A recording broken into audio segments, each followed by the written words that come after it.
బ్రతుకు ప్రభు సన్నిధానంలో మనము పరిశుద్ధాత్మ యొక్క శక్తిని అనుభవిస్తూ ప్రభువుని ఎంతగానో మనము ఆరాధించున్నాం. వాక్య భాగంలోనికి వెళుతున్నాం, ప్రార్థన చేస్తున్నాం. ప్రార్థన చేద్దాం. పరిశుద్ధుడా స్తోత్రము తండ్రి, నీ కృపతో నీ కనికరంతో మమ్మల్ని ఆవరించినందుకు నీకే మహిమ చెల్లిస్తున్నాను. అయా ఈ స్థలమంతా మీ సంచారములను తొలగించండి నాయనా. నీ దాస్త్రాల మీద నీ అభిషేకం నింపమని ప్రార్థిస్తున్నాం నాయనా. నా నోటికి నీ మాటలు అందించు నాయన, మీ శక్తితో తాకమని ప్రార్థిస్తున్నాం. ఇంచున్న బిడ్డల్లో నీ కార్యం జరిగించండి తండ్రి. నిజమైన విశ్వాసము బట్టి నాయన, నిన్ను కలిగిన జీవితం ప్రభువా, నిన్ను అనుసరించి మార్గాలను ప్రతి ఒక్కరికి దయచేయమని ప్రార్థిస్తున్నాం. విశ్వార్థ వ్యర్థము కాకుండా అనేకులను రక్షణ మార్గంలో నడిపించి ప్రభువాని కనికరం చూపున నీ రాజ్యమును నాయన బిడ్డలకు దయచేయమని నన్ను వాడుకుంటున్నందుకు నీకే మహిమ చెల్లిస్తూ యేసు నామములో ప్రార్థిస్తున్నాం మా పరలోకపు తండ్రి, ఆమేన్. హల్లెలూయా. మరి నేటి అంశము ఏమిటనగా, క్రీస్తు పుట్టుక ఎవరెవరికి ఆనందాన్ని ఇచ్చింది, ఎవరెవరికి ఆనందాన్ని ఇచ్చింది అని మనం తెలుసుకోబోతున్నాము. అయితే ఇక్కడున్న వారిలో కూడా మనము క్రీస్తు పుట్టుకను బట్టి ఎవరెవరు ఈ స్థలంలో ఆనందిస్తున్నారు? ఒకరెత్తితే ఇంకొకరెత్తుతున్నారు. ఎవరెవరికి క్రీస్తు పుట్టుక ఆనందం ఉంది ఇప్పుడు కూర్చున్న వారిలో? అర్థమైందా? మీకందరికీ ఆనందమేనా యేసయ్య రాక ఈ లోకంలో? ఎందుకు ఆనందిస్తున్నారు? మీలో కలిగిన ఆనందానికి మూలం ఏమిటి?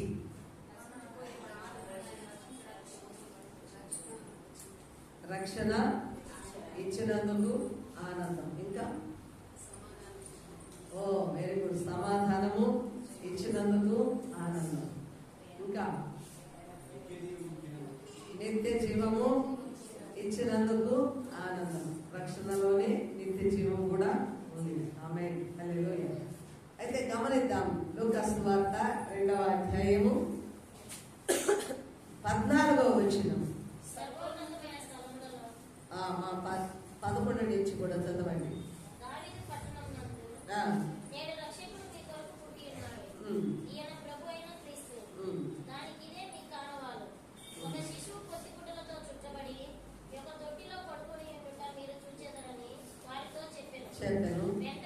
వెంటనే పరలోక సైన్య సమూహము ఆ దూతతో కూడా నుండి సర్వోన్నతమైన స్థలములలో దేవునికి మహిమయు ఆయనకిష్టులైన మనుషులకు భూమి మీద సమాధానమును కలుగుగాక అని దేవునికి స్తోత్రము చేయుచుండెను. ఆమేన్. హల్లెలూయా. క్రీస్తు పుట్టుక, ఈ లోకములోనికి క్రీస్తు రావడము, క్రీస్తు జన్మించడము అన్నది సర్వోన్నతమైన స్థలములలో దేవునికి మహిమ. అంటే అంతకు ముందు క్రీస్తు పుట్టుకకు దేవునికి మహిమ కలిగిందా? ముందు దేవునికి మహిమ లేదా? దేవునికి మహిమ లేదా? ఉన్నదా? దేవదూతలు స్తుతించారు. సర్వోన్నతమైన స్థలములలో దేవునికి మహిమ. ఎప్పుడు ఒక శిశువు పుడతాడు, ఆ పుట్టే శిశువు రక్షకుడు, ఆ పుట్టే శిశువు అభిషిక్తుడు. ఆ రక్షకుడు ఎవరికి అంటే భూమి మీద ఉన్న సర్వ లోకానికి కూడా ఆయన రక్షకుడు ప్లస్ అభిషేకుడు. రక్షణ అన్నది, అభిషేకము అన్నది వేరుగా కూడా ఉంది. ఆమేన్. హల్లెలూయా. అంటే అభిషిక్తుని రాక, భూమి మీదకి రక్షకుని యొక్క రాక ఎక్కడ మహిమ అంటే సర్వోన్నతమైన స్థలములు అనగా ఎక్కడ? పరలోకం. అక్కడ దేవునికి మహిమ. హల్లెలూయా. అంటే ముందు దేవునికి మహిమ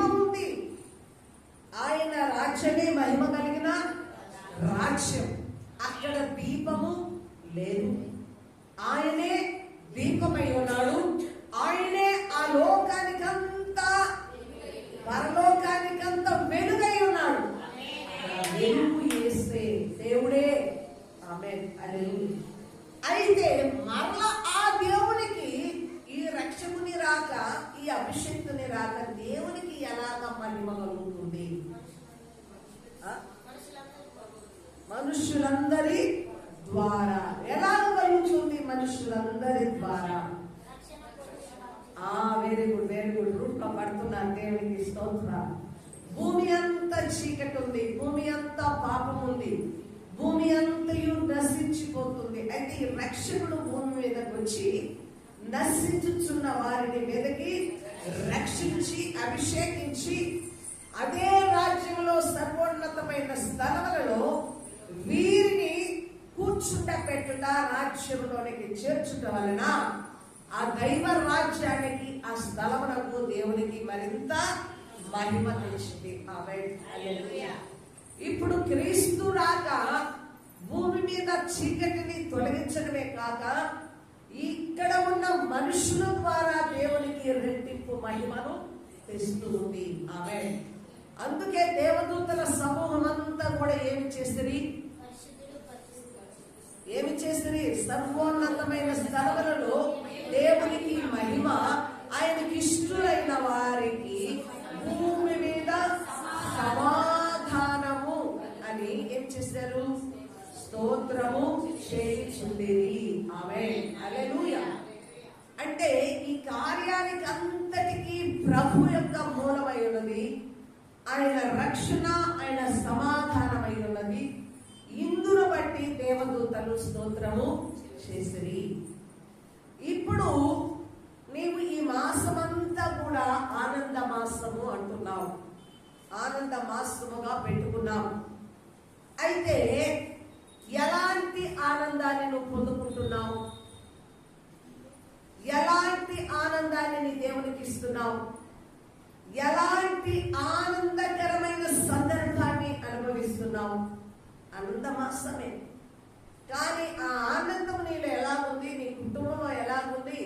నీ వ్యక్తిగతంగా, నీ సంఘపరంగా దేవునికి చెందవలసిన ఆనందము, నీవు పొందుకోవలసిన ఆనందాన్ని ఎలాగ పొందుకుంటున్నావు చెప్పండి.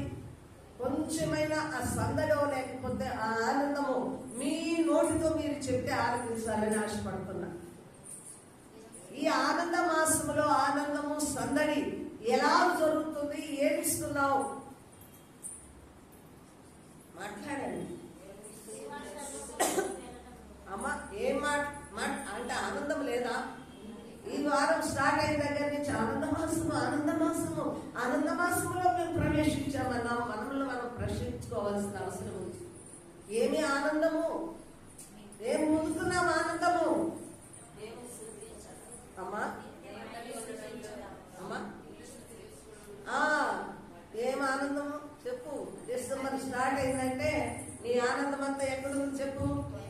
మార్కెట్, బట్టల షాపులు, ఇంటికి ఏం పెయింట్ వేసుకోవాలి, ఇంకా Sunday school, Christmas, youth Christmas, స్త్రీల క్రిస్మస్, సందడి పాటలు, సందడి డ్యాన్సులు, సందడి వేషాలు, సందడితో కూడిన పండగ వాతావరణం. ఆనందమే, సందడే. కానీ ఏమి ఆనందము? ప్రభువుకు ఎంత ఆనందము, నీకు ఎంత వాక్యానుసారమైన ఆనందం పొందుకుంటున్నామో గమనించాలి. ఆమె మన నిమిత్తము దేవదూతలు స్తోత్రం చేశారే. ఎవరి నిమిత్తము? ఎవరి నిమిత్తం అండి? భూలోకము నిమిత్తము దేవదూతలు స్తోత్రములు చేసిరి. దేవదూతల స్తోత్రం అంటే సామాన్యము కాదు. వేల దేవదూతల గణములు ఏం చేస్తున్నారు? స్తోత్రములు చెల్లించుట ఎందుకు జరిగింది? ఆ స్తోత్రములు ఇప్పుడు మన విజయానికి మూలము. దేవదూతల స్తోత్రములు భూలోక సంబంధమైన రక్షణకు మూలము. ఆమేన్. హల్లెలూయా. ఒక్క మనిషి స్తోత్రములు చెల్లిస్తే 2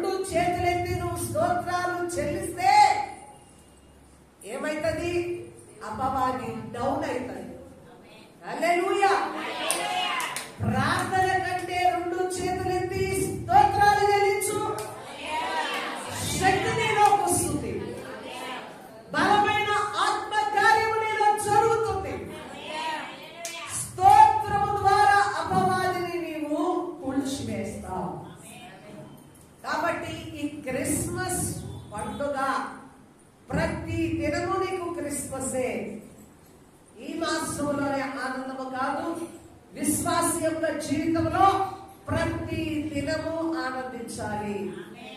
ఆమేన్. అంటే ఈ పండుగ లేకపోతే ఈ క్రిస్మస్ ఏమి చేయలేదుగా మనల్ని మార్చాలంటే స్తోత్రములు చెల్లించు పండుగగా మార్చాలి.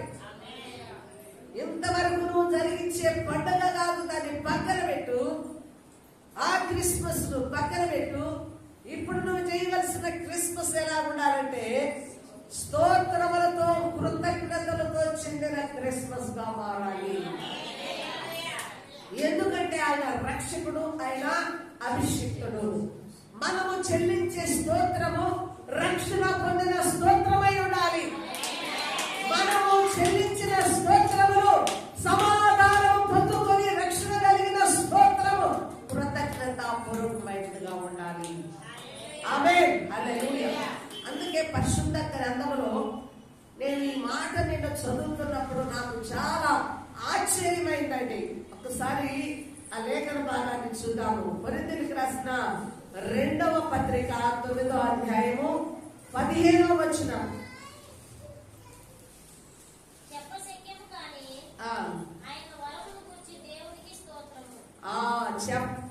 శక్యము కాని ఆయన వరమును గూర్చి దేవునికి స్తోత్రము. ఆమేన్. హల్లెలూయా. చెప్ప శక్యము కాని ఆయన వరము ఏంటది? చెప్ప శక్యము కాని ఆయన వరము. ఆయన వరము ఏంటి? భూమి మీద నువ్వు ఏం పొందుకున్నావు ఆయన వరాన్ని? అది చెప్ప శక్యము కానిదట. క్రీస్తు ఈ లోకములోనికి రావడము అన్నది దేవుని యొక్క వరము. హల్లెలూయా. దేవాది దేవుని మానవ శరీరమును ధరించి ఈ లోకములోనికి రావడము అన్నది చెప్ప శక్యము కానీ ఆయన వరము. ఆయన ఎవరు? దేవుని యొక్క వరము. ఆమేన్. క్రీస్తు ఈ లోకములోనికి వచ్చుట చెప్ప శక్యము కానిది. అంత ఆనందకరమైనది, అంత మహా సంతోషకరమైనది, అంత మహా సంబరకరమైనది. ఆమేన్. హల్లెలూయా. అందుకే ఎవరెవరికి ఆనందాన్ని ఇచ్చింది అనగా మొట్టమొదటగా గొర్రెల కాపరులు మహానందము చెందిరి. హల్లెలూయా. మహానందము చెందిన వారు అక్కడే చప్పట్లు కొట్టుకుంటున్నారా? లేకపోతే అక్కడే సందడి చేసుకుంటున్నారా? లేకపోతే అదే ప్రదేశాన్ని విడువకుండా స్తోత్రములు చెల్లిస్తూ నిలిచారా? ఏం చేశారండి వారు? ఏం చేశారు వారు? హల్లెలూయా. యేసు ప్రభు పుట్టుక ఎక్కడ చెప్పబడిందో దేవదూత ఆ ఆనవాళ్ళను వెతుక్కుంటూ, ఏ ఆనవాళ్ళు? క్రీస్తు పుట్టుక యొక్క ఆనవాళ్ళను వెతుక్కుంటూ వెళ్ళి అక్కడ క్రీస్తును, బాలుడైన క్రీస్తును దర్శించి ఆరాధించి, హల్లెలూయా, ఆ తరువాత వారు ఏం చేశారట? ఏం చేశారు చెప్పండి? ప్రకటించారు. ఆ చుట్టూ అంతా కూడా ప్రచురము చేసేది. ఆమేన్. హల్లెలూయా. అంటే దేవదూతల సందేశము విన్న తర్వాత గొర్రెల కాపరులు ఏం చేశారు? ఆనందించారు. వారి ఆనందమును ఎలాగ వ్యక్తపరిచారంటే కన్నులార బాలుడైన యేసును చూడగలిగారు. ఆమేన్. చూసిన తర్వాత ఇంకా ఉండలేదు. వారు ఆ చుట్టూ ఉన్న ప్రాంతమంతా కూడా ప్రచుర పరచిరి. ఆమేన్. ఇప్పుడు నీ స్తోత్రం ఎలా ఉండాలి? అర్థమై ఉండొచ్చు. నీ స్తోత్రం ఎలాగై ఉండాలి? ప్రచురము చేయడానికి ముందు నీలో ఒక కార్యము జరగాలి. దేవదూతల యొక్క స్వరాన్ని, దైవ సందేశాన్ని మొట్టమొదటిగా విన్నారు. ఆ సందేశము వారికి ఏమిచ్చింది? సమాధానమును, సంతోషమును కలుగజేసింది. ఆమేన్. ఆ సంతోషమును కన్నులార యేసును చూడడానికి నడిపించింది. దేవునికి స్తోత్రం. ఈరోజు కూడా ప్రపంచమంతా క్రీస్తు సువార్త అండి వినబడుతూ ఉంది. అయితే చాలా మందికి ఏమనిపిస్తుందో తెలుసా? ఇది ఒక జనమునకు, ఒక మతానికి, ఒక కులానికి చెందింది, మాకు చెందింది కాదు అనుకుంటున్నారు. ఒకవేళ విన్నవారు కూడా, రక్షణ పొందిన వారు కూడా, నేను ప్రభువుని అంగీకరించాను, చాలు, ఇక నా పని అయిపోయింది, ఏదో మందిరంలోనికి వెళ్ళి కూర్చొని వాక్యం విని రావడమే నా పరిస్థితి అని రక్షణ అనుభవంలో ఉన్నారేమో. అయితే నువ్వు చేయవలసిన పని ఇంకొకటి మిగిలి ఉంది. ఆమేన్. నువ్వు చూసిన రక్షణ, ఆ ఆనందమునే చేయాలా, ప్రచురపరచాలి. ఇదే దేవునికి స్తోత్రమును చెల్లించుట. ఆమేన్. కృతజ్ఞత పూర్వకమైన ఈ యొక్క ఆనందమును, క్రీస్తు పుట్టకలోని ఆనందమును చెప్పశక్యము గాని ఆ వరాన్ని, క్రీస్తును నువ్వు పొందుకున్నావు. ఆ వరమును గురించి ఏం చేయాలా? ఇతరులకు నువ్వు ప్రచురము చేయాలి. ఆమేన్. నువ్వు ప్రచురాలు చేసే సంగతులు వేరుగా ఉంటాయి. చిన్న మాట వింటే పెద్ద మాటగా చేసి ఎంతగానో ఒక ఇంటికి కాదు 100 ఇళ్లకు చేర్చేస్తావు. అయితే ప్రభు యొక్క సత్యమును విని రక్షణ పొంది కూడా అటువంటి ఆనందమును పంచుకోలేని దౌర్భాగ్యమైన స్థితిలో ఇట్లా ఉన్నావు. కాబట్టి గొల్లలు ఆనందించారు. తర్వాత ఎవరండి? జ్ఞానులు కూడా ఆనందించిరి. ఆమేన్. హల్లెలూయా. వారి ఆనందము ఎన్ని సంవత్సరాల తర్వాత వారు ఆనందాన్ని గడుపుతూ వచ్చారు.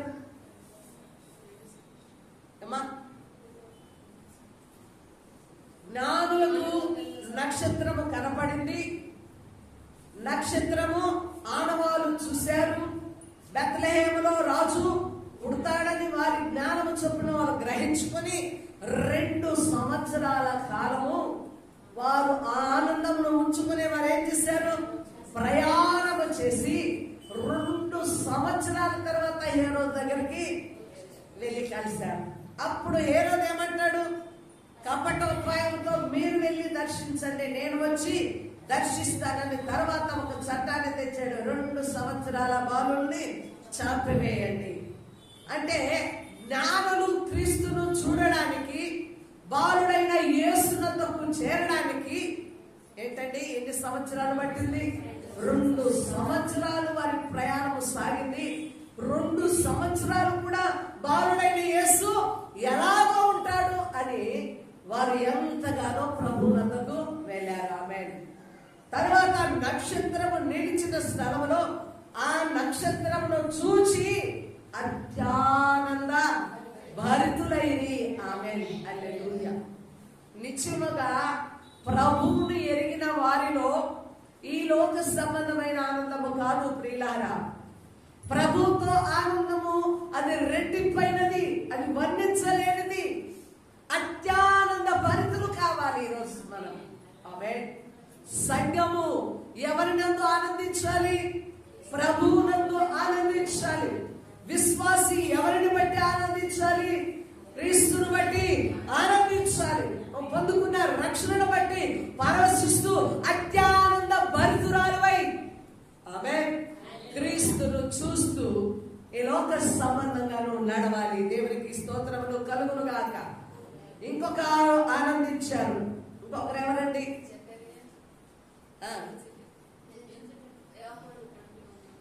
కాదు, ఇంకొకరు ఆనందించారు.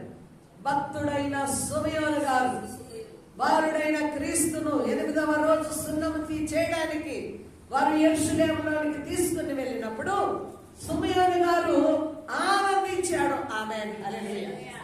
అయ్యా, నీ రక్షణను నేను చూడాలా, నా కన్నులారా చూడాలా, అప్పుడే నేను ఈ లోకాన్ని విడిచి వెళ్ళాలని ఎవరి కోసం చూస్తున్నాడు? ఆయన రక్షకుడైన యేసు రాక కొరకు ఎదురు చూస్తున్న పరిశుద్ధాత్మ పూర్ణుడైనటువంటి, వృద్ధుడైనటువంటి ఎవరండి? సుమయోను. బాలుడైన యేసును చేతుల్లోకి తీసుకున్నాడు. కన్నులారా నేను ఆ రక్షకుని చూస్తున్నాను. భూమి గంతముల వరకు నివాసులందరికీ ఇచ్చే రక్షణ నేను అనుభవిస్తున్నాను, చూశాను. ఇక ఈ లోకమును నేను దాటి వెళ్తాను. ఆమె ఒక్కొక్క దాంట్లో కూడా గొర్రెల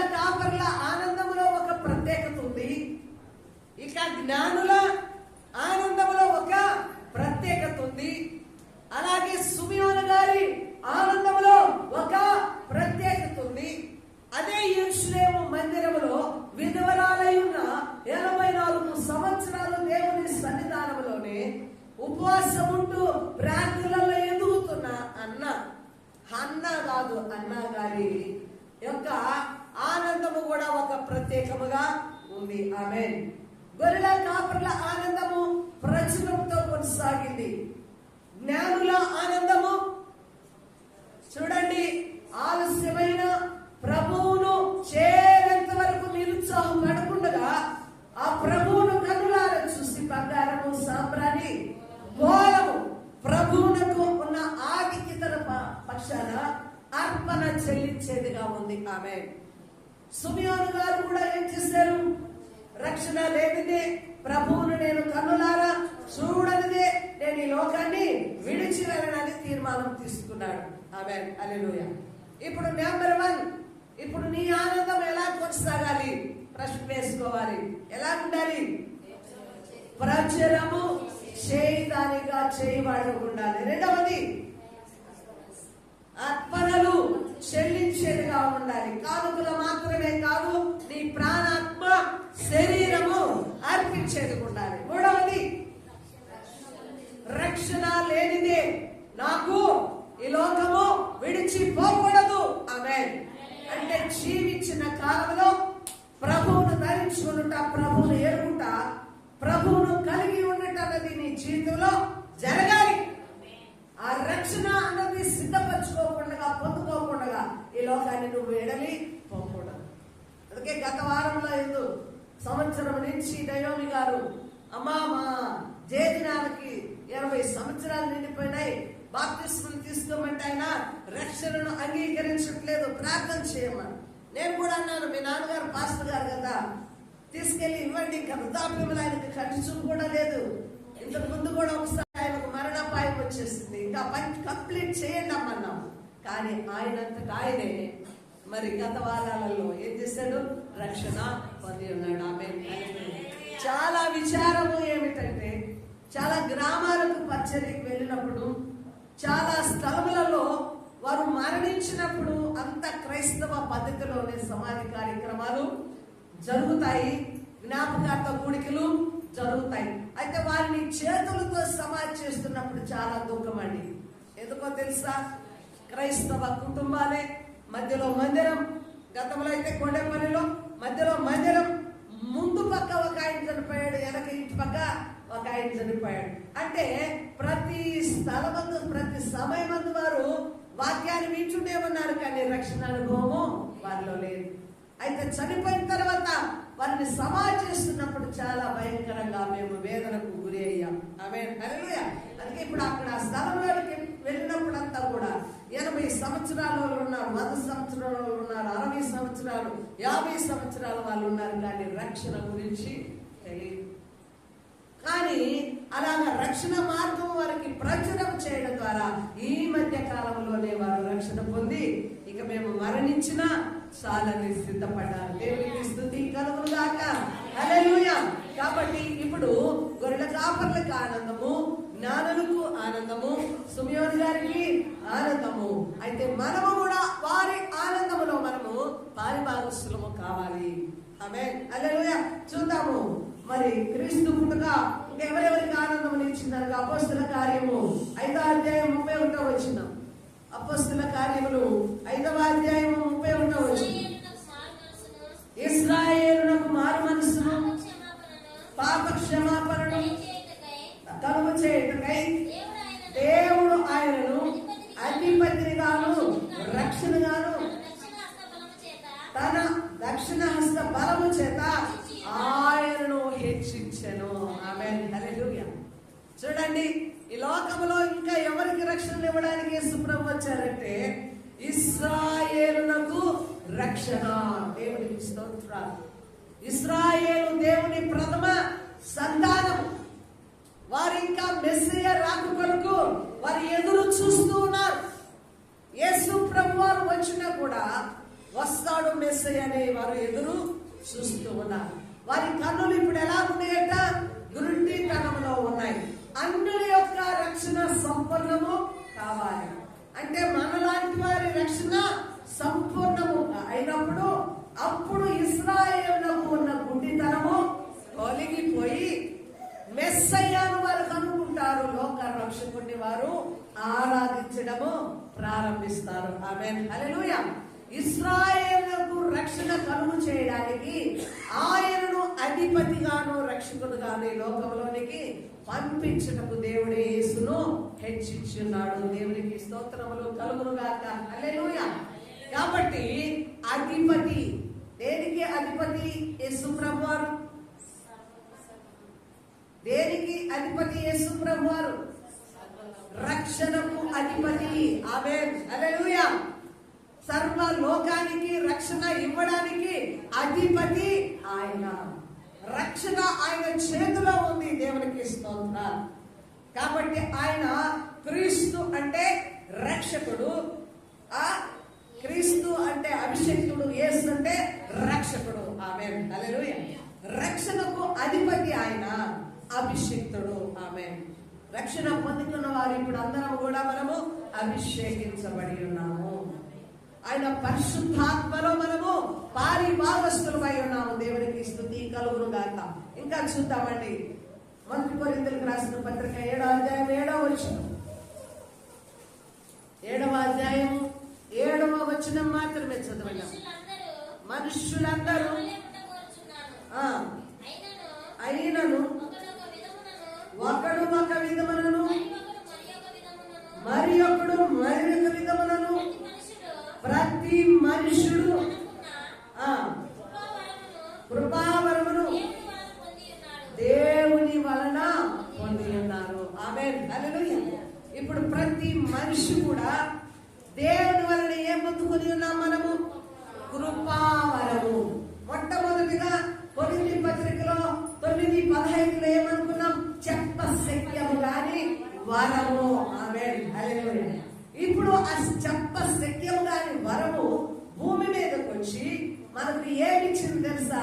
కృపావరములను ఇచ్చింది. ఆమేన్. యేసును అంగీకరించిన ప్రతి ఒక్కరు కూడా దేనిలో పాలిభాగస్తులు కావాలి?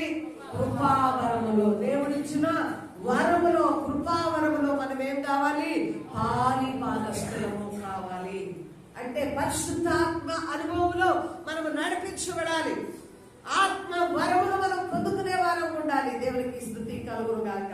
ఇంకా మనము గమనించినట్లయితే చూడండి, ఈ ఆనందము దేవుడికి ఇచ్చిన మనము కలిగించే ఆనందములో ఈ కాలమందు సందడులు పక్కన పెట్టండి. ఆమేన్, హల్లెలూయా. ఎక్కడ చూసినా మరి నేను కూడా గత సంవత్సరంలో మనము సువార్తికులను పిలిచినప్పుడు సువార్తకు మనం ఎక్కువ తావివ్వాలి. ఈ కూడిక ద్వారా, క్రిస్మస్ వేడుక ద్వారా కొన్ని ఆత్మలైనా రక్షింపబడాలి. ఆనందంతో కూడినటువంటి ఈ ప్రోగ్రామ్స్ అన్ని తక్కువ చేద్దాం, సువార్తకు ఎక్కువ సమయం ఇద్దామంటే ఏమన్నారో తెలుసు ఇద్దరు ముగ్గురు? అమ్మా, ఇది సందడి పండగ కదా, పిల్లల సందడి కదా, క్రిస్మస్ సందడి కదా. అంటే క్రిస్మస్ అంటేనే సందడి కదా. ఆ సందడిని మనం ఆపేస్తే ఎలాగా? అంటే గమనిస్తున్నామా? మనము చేసే క్రిస్మస్ అంతా కూడా ఎలాగుందంటే ప్రభువు బయట ఉన్నాడు, ఆయనను పెట్టి మనం లోపల ఆనందిస్తున్నాము. ఆమేన్. అందుకే ప్రకటన గ్రంథం 3వ అధ్యాయం 20వ వచనం చదవండి. ప్రకటన గ్రంథము 3వ అధ్యాయం 20వ వచనం. ప్రకటన నేను తలుపునంత నిలుచుండి తట్టుచున్నాను, ఎవడైనను నా స్వరము విని తలుపు తీసిన ఎడల నేను అతని యొద్దకు వచ్చి అతనితో నేనును నాతో కూడా అతను భోజనము చేయను. ఎవరి గురించి ఇక్కడ చెప్తున్నాడు?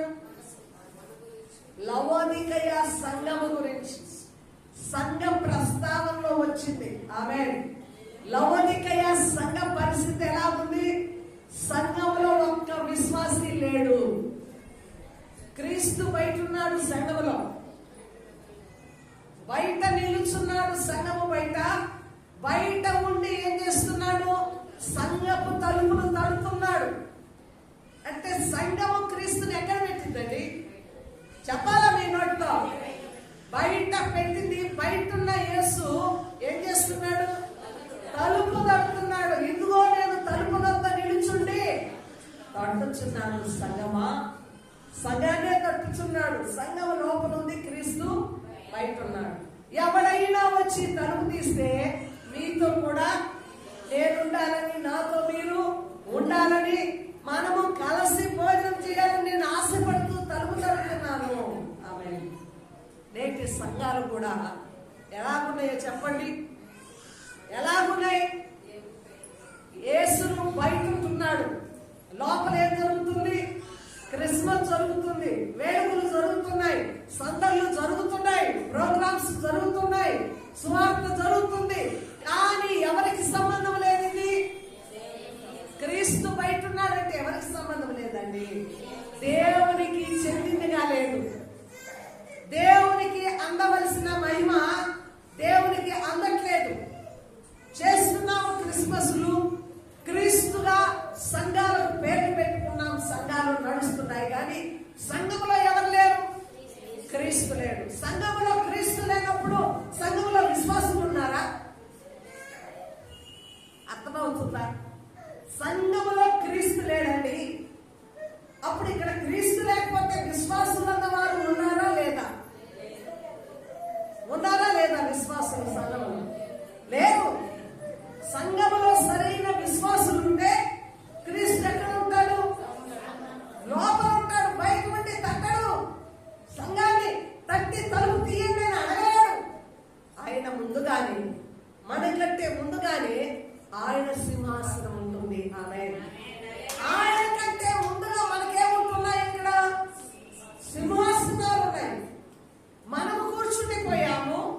క్రీస్తుకు అధికారం లేదు, క్రీస్తుకు పెత్తనము లేదు. కేవలము క్రీస్తు ఆరాధనా స్థలము, ప్రార్థనా మందిరము, దేవుని ఆలయము, పేరుకు దేవుని ఆలయం. కానీ లోపల ఎవరు లేరు? యేసు లేరు. ఆమేన్. నేటి సంబరం అంతా, నేటి క్రిస్మస్ అంతా ఆలోచన చేస్తే, బుర్ర పెట్టితే, మనము చేసే ఈ యొక్క క్రిస్మస్ ఆరాధన కూడికలంతా కూడా, లేకపోతే సంవత్సరం అంతా జరిగే కూడికలంతా కూడా క్రీస్తు లేని కూడికలుగా మారిపోతున్నాయి. సంఘములో యేసయ్య లేని ఆరాధన స్థలాలుగా మారిపోతున్నాయి. కాబట్టి ఈరోజు మనము ప్రశ్నించుకోవాలా? మనము గొప్పగా ఎంత ఆరాధన చేసినా, ఎంత స్తుతించినా, విశ్వాసులు అన్నవారు పక్కాగా నిలవాలి. విశ్వాసాన్ని వారు సరి చేసుకోవాలి. వారు క్రీస్తునకు చెందిన వారుగా నడక మార్చుకోవాలి, ప్రవర్తన మార్చుకోవాలి. అధికారాలు పక్కన పెట్టాలి, హోదాలు పక్కన పెట్టాలి, మందిరంలో పెత్తనాలు పక్కన పెట్టాలి, సందడులు పక్కన పెట్టాలి. ఈ యొక్క మాసంలో ఆనందం అంతా కూడా దేనికి వస్తుండాలి? చాలా సంఘాలు పండగ చేసుకోరండి, క్రిస్మస్ జరుపుకోరు, కొత్త వస్త్రాలే కొనరు, పిండి వంటలు చేయరు. అసలు ఏ యొక్క పండగ సందడి వారిలో ఉండదు. డిసెంబర్ మాసం స్టార్ట్ అయితే ఏం చేస్తారో తెలుసా? వాళ్ళు ఏం చేస్తారు? సువార్త దండయాత్రలు చేస్తారు. ఆమేన్. ఈ యొక్క మాసం అంతా విరివిగా సువార్త ప్రకటిస్తారు. వెళ్ళవలసిన స్థలాల్లోకి ఎక్కడెక్కడ వారికి సమయం ఉంటుందో, ఎక్కడెక్కడ అవకాశం ఉంటుందో అక్కడికి వెళ్ళి రక్షణ సువార్త, క్రీస్తు పుట్టుకను గురించిన సందేశము గ్రామ గ్రామాలు, పల్లె పల్లెలు, పట్టణాలు తిరుగుతూ పగలు రేయి అధిక సువార్త చేసి ఆనందిస్తారు. ఆమేన్. కాబట్టి ఈ మాసంలో క్రీస్తు మన కొరకు వచ్చున్నాడు. దేవదూతలు స్తోత్రము చెల్లించిరి, వారి స్తోత్రములు భూమి మీద మనకు సమాధానము, విజయమును కలుగ చేస్తుంది. మనము కూడా ఆనందించుటలో ఈ మాసములో మీ భర్తలను తొందర పెట్టి అప్పు చేసి పండుగ చేయొద్దండి. హల్లెలూయా. దయచేసి అప్పు చేసి మీరు పండుగ చేయొద్దు. ఆమేన్. ఆ అప్పు తీర్చుకోవడానికి మరలా మీరు గొడవలు పడి పుట్టిళ్ళకి వెళ్ళే అవకాశము ఉండకూడదు. ఆమేన్. నీకున్న పాత వస్త్రములు గత సంవత్సరంలో కొన్నవి వేసుకున్నాయి, మరి తప్పేమీ లేదు. కానీ ఈ మాసంలో నువ్వు ఆనందించవలసింది ప్రభువుతో గడుపు. ఏమేమి నీలో ఇంకా రక్షకుని యొక్క ఆనందము స్థిరమైన ఆ మనసు లేకుండా కలిగి ఉన్న వాటన్నిటిని విడిచి పక్కన పెట్టాం. ఆమేన్, హల్లెలూయా. వారు ఇంత సందడి, నేను ఇంత సందడని పక్క వారితో పోటీ పడే అవకాశాలు అస్సలు ఉండకూడదు. దేవునికి స్తుతి కలుగునుగాక, హల్లెలూయా. కాబట్టి ప్రియమైన దేవుని బిడ్డలారా, మరి సంఘము క్రీస్తును బయట ఉంచి మనం ఎంత వేడుక చేసినా, ఎంత సంబరాలు చేసినా, ఎంత డెకరేట్ చేసుకున్నా, వచ్చిన కానుకలంతా ఖర్చు పెట్టి మనము పండుగ చేసినా అది దేవునికి చెందింది కాదు. ఆమేన్, హల్లెలూయా. చూడండి, క్రిస్మస్ మనం ఏం చేస్తామని తెలుసు. నాకు మొన్న వారం కూడా మన వాళ్ళకి ప్రశ్న వేసాను స్త్రీల కూడికలో, నువ్వు కట్టే వస్త్రాలు దేవునికి సంబంధించిందా పండుగ రోజు? చెప్పండి. నువ్వు వండుకున్న పిండి వంటలు ఏమైనా ఆయన తింటాడా? ఆయనకి చెందిందా? చెప్పండి. నువ్వు ఇంటికి సున్నం వేసుకున్నావు, చెందిందా ఆయనకి? స్టార్ పెట్టావు, చెందిందా? పోనీ మొత్తం డెకరేట్ చేసావు, చెందిందా? విందుకు అందరినీ పిలిచావు, ఆ రోజు నీ భర్త రేంజ్ లో నీ భర్త, నీ పిల్లల రేంజ్ లో పిల్లలు వాళ్ళ భాగాలు ఏర్పరచుకొని రూములు గదిలేదు ఎంజాయ్ చేసేస్తారు వాళ్ళ పనిలో. అది దేవునికి చెందిందా? ఆ రోజంతా నువ్వు సంబరంలో క్రీస్తు పుట్టాడని అసలు చర్చికే పోవు, అది దేవునికి చెందిందా? చర్చిలో కూడా సువార్తకు తావుండదు, అన్ని ప్రోగ్రామ్స్ జరిగిపోతాయి. సువార్త 10 నిమిషాలలో సువార్త ఇక్కడ చెప్పి ముగించేస్తాడు, అది దేవునికి చెందిందా? మరి ఇంకేంటి నువ్వు చేసే క్రిస్మస్? ఏది దేవునికి భయంకరంగా ఉన్నాం? దేవునికి భూమి మీద మహిమ, సర్వోన్నతమైన స్థలములలో ఒక మనిషి నుండి దేవునికి మహిమ చెందుతుందంటే మనిషిగా ఉన్న మన జీవితం మార్చబడాలి. మానవ బ్రతుకు మార్చబడి ప్రభువుతో అంటగట్టబడి పరిశుద్ధమైన జీవితము జీవిస్తూ ఈ లోక సంబంధంగానే నోవహు వలె లోకములో ఉంటూ కూడా దేవుని కృపను పొందుకొని తన ఇంటి వారికి ఏం చేశాడు? రక్షణను ఎవరు సిద్ధపరిచారండి? నోవహు సిద్ధపరిచాడు. ఆమేన్, హల్లెలూయా. తాను ముందెన్నడూ ఎరుగని సంగతులు ఎవరి చేత బోధించబడ్డాడు? ఏమని బోధించబడ్డాడు?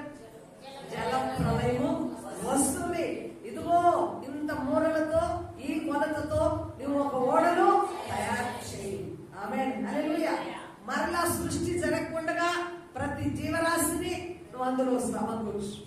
కాబట్టి నోవహు యొక్క విధేయత దేవుని కృప పొందుకున్న నోవహు ద్వారా తన ఇంటి వారికి రక్షణ కలుగజేసింది. ఆమేన్, హల్లెలూయా. కాబట్టి ఈ రోజు కూడా ఈ భూమి మీద నీవు దేవుని మహిమ కొరకు బ్రతుకు. ఆమేన్. నువ్వు ఏ స్థానంలో ఉన్నా నీకు ఒకటి గుర్తుకు రావాలి. ఏం గుర్తుకు రావాలి? ఏమి గుర్తుకు రావాలి? నా జీవితంలో దేవునికి మహిమ కలిగించే విధంగా నా జీవితం ఉందా? నా బ్రతుకుని నేను మార్చుకున్నానా? నేను దేవునికి చెందించవలసిన దానను, దేవునికి చెందవలసిన దానను. ఆమేన్, హల్లెలూయా. చివరగా ఒక వచనం చదువుకొని మనం ముగించుకుందాం. కొరింథీయులకు రాసిన 2వ పత్రిక 13వ అధ్యాయం 5వ వచనం. 13వ అధ్యాయం 5వ వచనం. అమర్యాదగా నడవద్దు,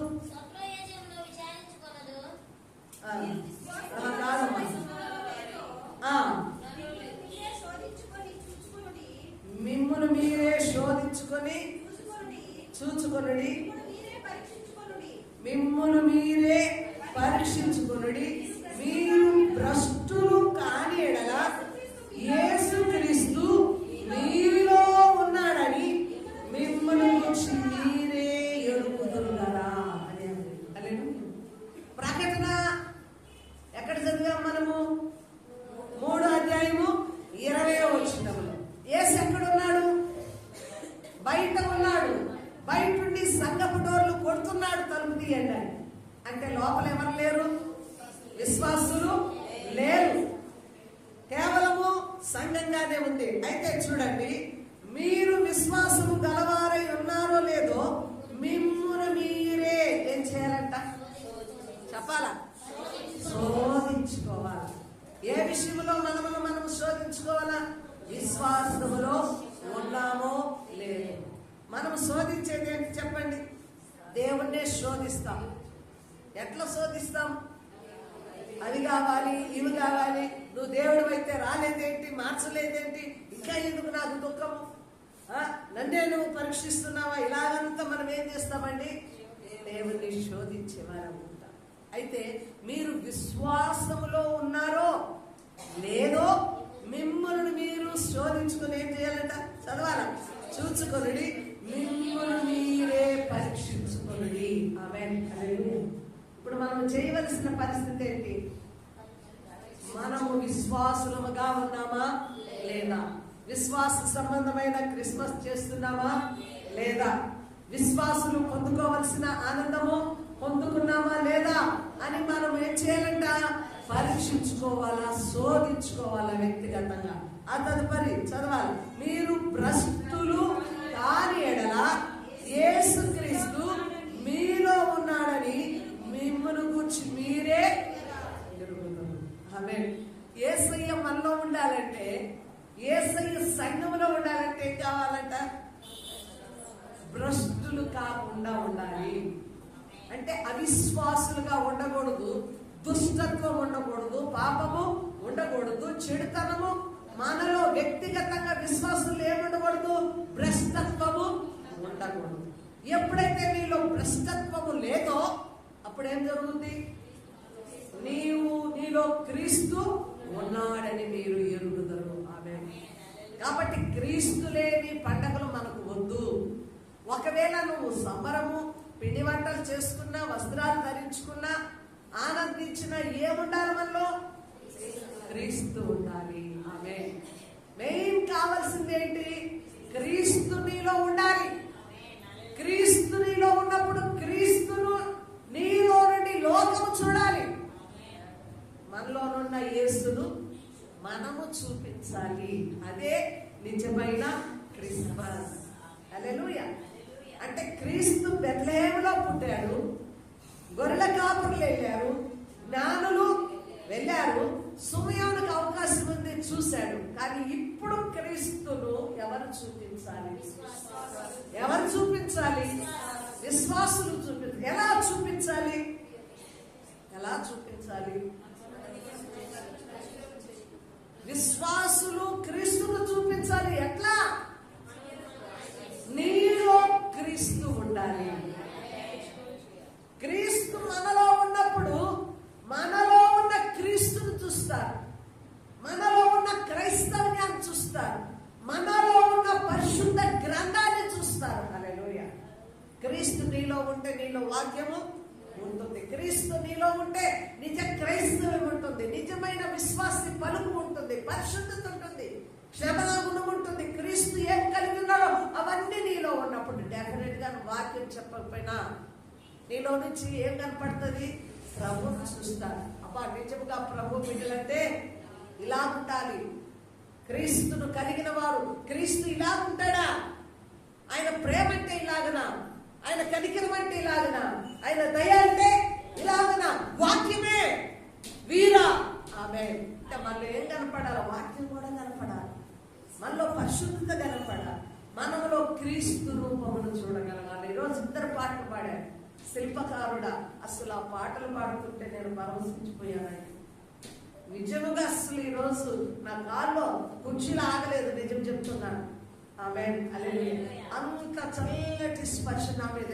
నేను అసలు ఎక్కడున్నానో అన్న ఆనందంలోనికి వెళ్ళిపోయాను. అబ్బాయి కూడా, రవి గారు కూడా పాట పాడారు. ఆయన కూడా నీ రూపంలోనికి నన్ను మార్చుకున్నావన్న తాత్పర్యంతో పాడాడు. అసలు దేవుని కృప చూడండి. క్రైస్తవ్యము, క్రీస్తు పుట్టుక, క్రిస్మస్ ఆరాధన, మనలో క్రీస్తు నివాసం ఉండాలి. ఆమేన్. హల్లెలూయా. భ్రష్టులము కాకుండా మనల్ని మనం చూసుకున్నప్పుడు క్రీస్తు నివాసములు సంఘములో ఉంటాయి. సంఘము పేరుండొచ్చు, దేవుని మందిరం అని పేరు ఉండవచ్చు. దేవుడు బయట ఉండి నువ్వు చేసేదంతా చేస్తే అది రేపేమవుతుంది? బూడిద పాలైపోతుంది. అందుకే అపోస్తులుడైన పౌలు గారు ఏమంటారు? ప్రతి వాడు కట్టుచున్న దానిని పరీక్షించుకోండి. మీరు బంగారంతో కడుతున్నారా, వెలగలిగిన రత్నములతో కడుతున్నారా? కర్ర, పైకాలు, గడితో కడుతున్నారు. రేపు అగ్ని పరీక్ష జరుగుతుంది. నీ విశ్వాసానికి ఎక్కడ జరుగుతుంది పరీక్ష? అగ్ని పరీక్ష జరుగుతుంది. నీ విశ్వాసానికి అగ్ని పరీక్ష జరిగినప్పుడు నీ విశ్వాసము, నీ సంఘము బూడిద పాలు కాకూడదు. నీ సంఘము నిలవాలా దేవుని మహిమ ఎదుట. నువ్వు నిలవాలా ఆ దేవుని అగ్ని పరీక్షలో, నువ్వు నిలవాలా మహిమ కలిగిన శరీరమును ధరించి. ఆమేన్. అంటే సంఘం ఎక్కడ నిలవాలండి? సర్వోన్నతమైన స్థలములలో దేవునికి మహిమ చెందిందిగా ఆయన భూమి మీద పుట్టాడు. ఆ మహిమను ధరించి నువ్వు ఎక్కడికి వెళ్ళాలా? దేవుని సింహాసనం ఎదుట అగ్ని పరీక్షలో నిలవబడినప్పుడు బలా నమ్మకమైన దాసురాలా, నువ్వు మంచిగా నిలిచావు, నీతిని కాపాడుకున్నావు, నా రాజ్యాన్ని నువ్వు స్వతంత్రించుకున్నావు. ఆమేన్. ఆ రోజు బూడిదైపోవు. బంగారం బూడిదవుతుందా? వెండి బూడిదవుతుందా? కాల్చబడిన అవి బూడిద కావు. అంటే నువ్వు పైకాలుగాను, గడిగాను, కర్రగాను నువ్వు కట్టబడితే అదేమైపోతుందండి? బూడిదైపోతుంది. కాబట్టి మనమల్లో మనం ఈ లోకంలో ఏం చేసుకోవాలంట? శోధించుకోవాలి, పరీక్షించుకోవాలి. ఏ విషయంలో? విశ్వాసముగా ఉన్నామా లేదా? క్రీస్తును కలిగి ఉన్నామా లేదా? ఈ పండుగలన్నీ కూడా యేసును కలిగినట్లుగా, యేసుకు మహిమకరంగా మనం జీవిస్తున్నామా లేదా? ఆమేన్. హల్లెలూయా. నువ్వేం చేసావు? ఏం వండావు? ఎంత లక్షలు ఖర్చు పెట్టావు? పండగ అయిపోయిన తర్వాత అడుగుతారు ఒక్కొక్క అక్కగారు, ₹1,00,000 అయిందక్క, అక్క 70,000 అయిందక్క, పండగ పోయింది తెచ్చింది అప్పే, ఈ సంవత్సరం దాకా ఉందక్క, మళ్ళా ఈ సంవత్సరం అప్పు చేసామక్క. ఈ సంవత్సరం అప్పులు ఎప్పుడు తీర్చాలా? దీని ద్వారా నీకు అప్పుల వల్ల దుఃఖం వస్తుందా, ఆనందం వస్తుందా? రక్షణలో చెప్పండి. ఆనందం వస్తుందా, దుఃఖం వస్తుందా? నిజాయితీగా చెప్తున్నాను, గత సంవత్సరాలలో ఇంతకుముందు కూడా చెప్పి ఉంటాను, నాకు 4,000 పట్టు చీర కావాలి, లేకపోతే 3,000 పట్టు చీర నాకు కావాలి అనుకునేదాన్ని పండగ అంటే. అయితే ఇప్పుడు ఎవరో ఒక తల్లులు పెడతారు కదా, అది ఉంది చాలు, పుట్టుకూలు మాత్రం ఉంటే చాలు అని కట్టుకొని ఆపేస్తున్నాను. ఆమేన్. హల్లెలూయా. గత సంవత్సరాలలో మీరు ఇచ్చిన చీరలే కదా కట్టుకొని క్రిస్మస్ నిలబడుతున్నా, జనవరికి నిలబడుతున్నా అంటే.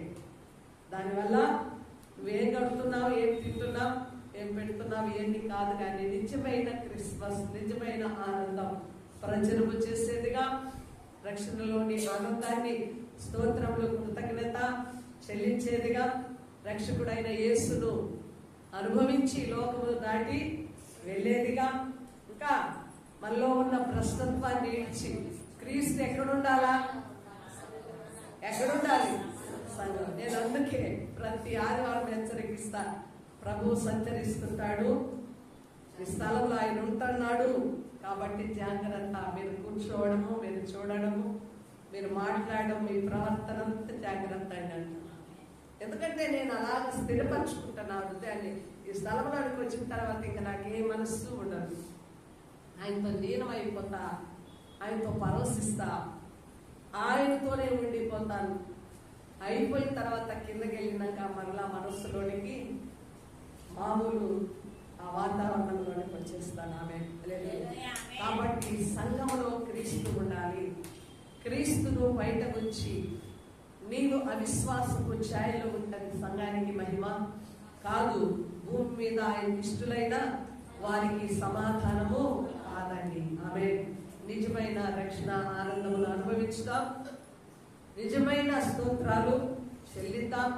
మన పరిధిలో మనం ఏం చేయాలో, ఎలా ఉండాలో, సంఘము ఎలా ఉండాలో ఆ పరిధిలోనే మనము నడుద్దాం. అంతకు మించి లోకములో జరుగుతున్నవన్నీ కూడా మనము తెచ్చుకున్నట్లయితే, అలాగా మనము అనుసరిస్తున్నట్లయితే మనము కూడా క్రీస్తుని బయట ఉంచిన వారముగానే ఉంటున్నాం. కాబట్టి జాగ్రత్త. మీ విశ్వాసాన్ని మీరు పరీక్షించుకోనండి. క్రీస్తులో మాత్రమే మనము ఆనందించేవారుగా ఉండాలి. దేవునికి స్తుతి కలుగునుగాక. తలను వచ్చి ప్రార్థన చేసుకుందాం. మహిమ కలిగిన తండ్రి, నీకు స్తోత్రములయ్యా. చెప్ప శక్యము గాని వరముగా మేము మాకు దొరికా తండ్రి. మిమ్మల్ని మేము పట్టుకున్నాం. ఈ లోకములో దేనితో పోల్చుకున్నా నిన్ను వర్ణించడము అసాధ్యం. నీ నామమును చెప్పడానికి అసాధ్యం. అంత శక్యము కాని వరాన్ని భూమి మీద నాయన నీ ద్వారా మేము పొందుకొని ఉన్నాం. ఆ వరములతో నింపబడి కొనసాగుతూ నీలో ఆనందిస్తున్నాం. నీలోనే ఉన్న మనస్సును మాకు దయచేయము. నిన్ను కలిగిన మనస్సు మాలో దయచేయము. మాలో నిన్ను చూడగలిగిన కన్నులు లోకములకు కలిగించు.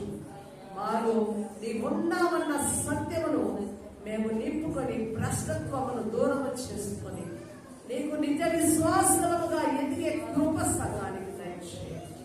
ఈ మాటల ద్వారా మీ బిడ్డలు మీరు బలపరుచున్నారని, నీ సత్యములో మీ బిడ్డలను ఆదరించి నడిపిస్తున్నారని నీకే మహిమ చెల్లిస్తుంది. నీ దాసురాల ద్వారా ఈ దినమున మీరు మహిమ తెచ్చుకున్నందుకు నీకే మహిమ చెల్లిస్తుంది.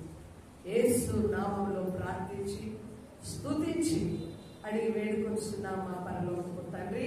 ఆమేన్.